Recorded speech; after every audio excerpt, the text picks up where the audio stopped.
Welcome to Art Lectures. Today, we're exploring Gerard van Honthorst's captivating painting, The Merry Fiddler, created in 1623.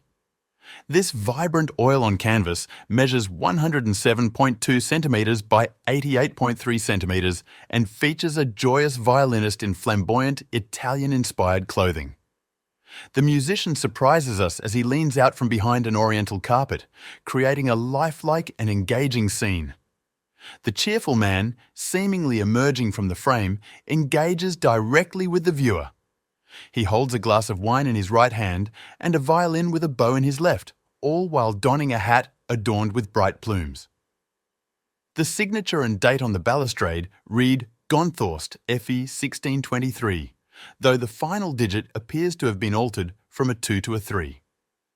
Gerard van Honthorst, a key figure in the Dutch Golden Age, was influenced by Italian art and known for his skillful use of light to create depth and realism.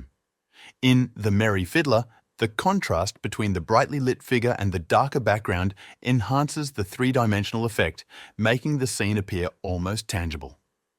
The painting captures a moment of spontaneous celebration, inviting viewers to join in the merriment. The fiddler's joyful expression and the festive elements, such as the wine glass and violin, symbolize the essence of social gatherings in the 17th century. Honthorst's ability to portray lifelike, engaging scenes with vibrant colors and meticulous detail is evident in this work. The Merry Fiddler stands as a testament to Honthorst's mastery in creating dynamic and realistic scenes that resonate with viewers. His innovative approach and attention to detail make this painting a significant piece in his body of work. Thank you for joining us on Art Lectures.